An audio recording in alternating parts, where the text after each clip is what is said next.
Welcome to this Behind the Board on mixing guitar with compression. So we're going to dig into these guitar parts and start working with their dynamics a bit.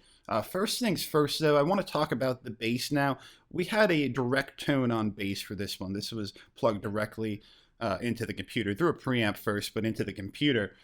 So what I'd like to do is simulate an amp on it before we start doing our compression, just to make sure we're getting the right feel. So we're going to go to this bass part right over here and open up an amp simulator under harmonic, it should be.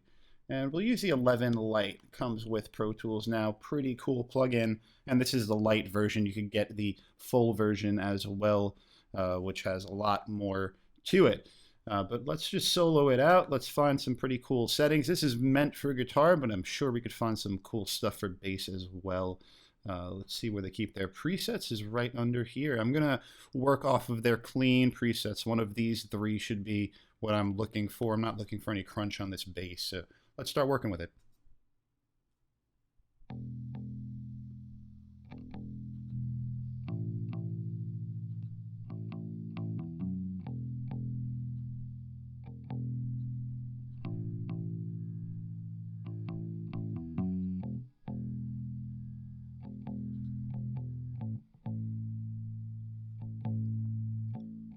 So I went to the vintage clean and I fixed it up just a little bit, not too much, but it sounds pretty great here. I'm going to leave this as the amp tone for now. You could always come back and adjust this if it's not working for you as you get more and more into mixing the song, but definitely like what I have going on now. And let's work on compressing this now. So go to Plugins, Dynamics, Dynamic 3 Compressor Limiter, and bring that guy up. All right, here we are in the plugin now. So we could go through the factory defaults, find something for bass. Me, myself, I like to make my bass one about 10 to 1. I like to use a lot of compression on bass because there's times where they're hitting some high notes and they really punch through a lot more than the low notes. And I want to get it a little more under control. So the more control I can get over it, the hotter I can mix it in without it really taking over. So you're kind of doing your bass player a little bit of a favor by giving them a little bit extra compression here. So I'm going to start working on this compressor a little bit now that I set the ratio.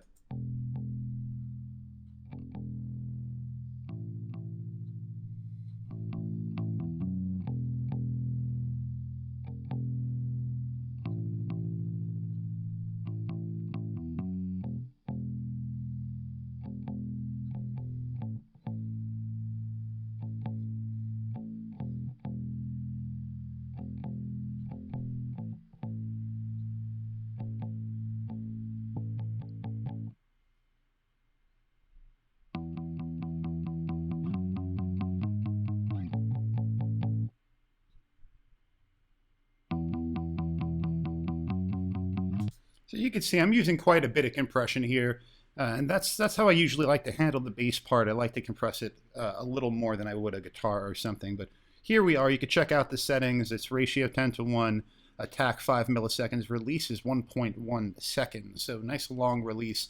And I set my threshold in order to actually let this compressor engage. I kept the knee very, very hard at 0 dB.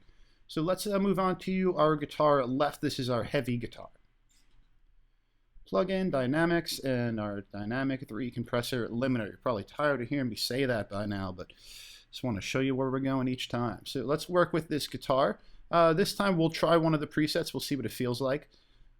Just so we go back and forth and you see where these presets are over and over. Let's see if they have a guitar preset. It doesn't look like it. Let's make our own then.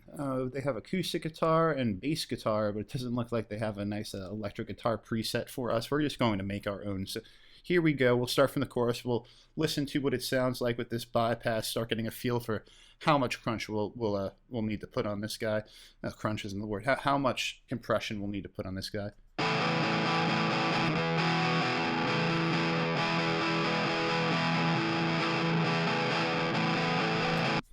All right, so we're not getting a lot of peaks out of this. I'm not going to compress it very heavily. I'm going to leave it at the 3 to 1 compression. I'm going to bring my attack up a little bit to 2 milliseconds. Bring my release up quite a bit. Well, bring my attack down and my release up.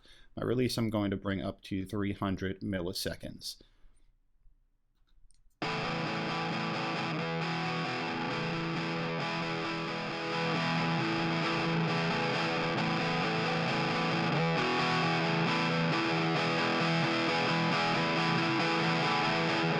That's the type of thing I'm looking for. I'm getting a little bit of gain reduction between 1 and 3, making it up with my makeup gain. And that's really what I'm looking for. I don't want to take this and crush it yet. I want to keep on putting it through levels and levels of gain reduction, levels and levels of compression. So here we go. We could pop this right onto the other guitar because it is the same exact guitar tone. So I just drag that down, hitting Alt-Option, clicking on my D3 com limb, and bringing it right down to guitar right. So let's start working on the chorus lead. We'll probably use a very similar type of compression, so I'm going to bring that compression down and start working off of that compression. Here we are, same thing, just Alt-Option and drag it. Make sure you click on it after you drag it, because otherwise you might still be in this one. This one might be highlighted, and you might be messing around with the wrong one. So here we are. Let's take a listen to this bypass real quick. Make sure that it's not needing any sort of real extra compression. So that's pretty steady sounding. I'm going to just turn this on and see if it's helping us out.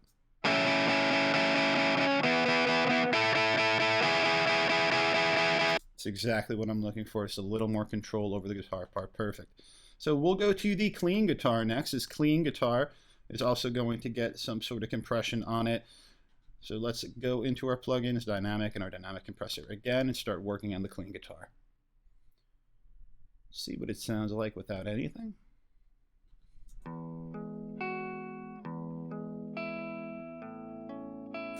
Yeah, you can see that there's a little bit more room for compression here. Some of the notes are a bit lighter than others. I'm just going to take the ratio up to 5 and start working on these settings. I'm going to actually release the knee a little bit.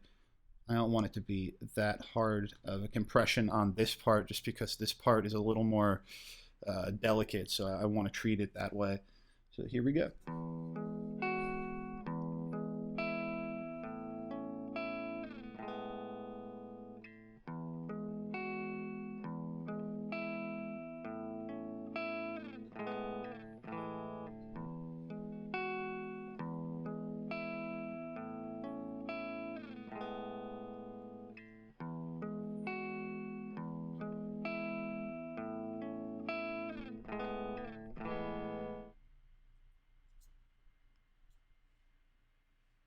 All right, terrific. So that's sounding pretty good to me. Let's take one more listen.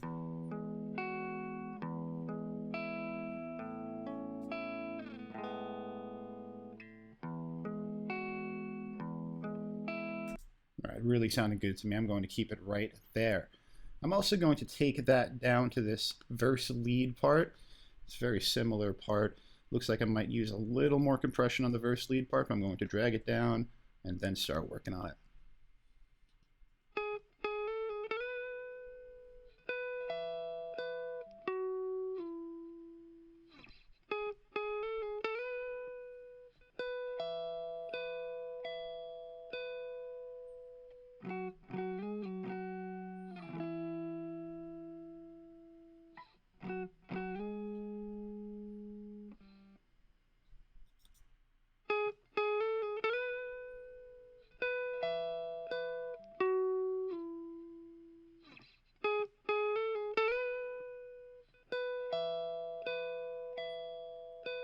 That's exactly what I'm looking for. It's compressing the louder notes, but it's also laying off some of the lighter notes, letting them stand out a little bit more. So perfect there. That's exactly what we're looking for when we put the compressor onto a light part like that. Let's move forward into the song, to the bridge here. We have 3 bridge guitars to work on. Looks like we have some compressor sets, and now I'm starting to try to use the compression settings we already have to fix up some of these other parts. This harmonic part would be good with that verse lead compression. This harmonic part is fairly under control. You can see everything's almost the same, but we do want to make the harmonics really stick out, so we want to have a bit of compression on them. So whatever one is lower does stick out as well.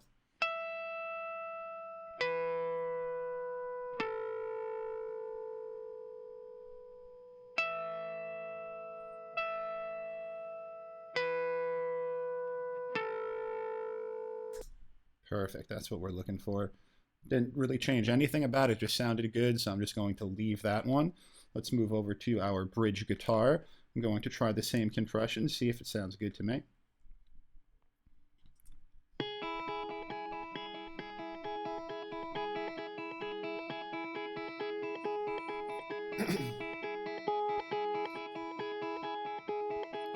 So that's a very repetitive part there. It's going to do the same thing the whole time through.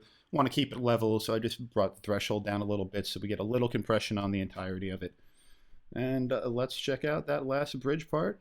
And we'll use that same compressor, see if we need to make any changes. So once you make some settings and they're sounding good on your guitars and you got them with similar sounds and everything, you start kind of slapping the compressors around and just figuring out what tweaks you need to make, and that's what we're doing right now.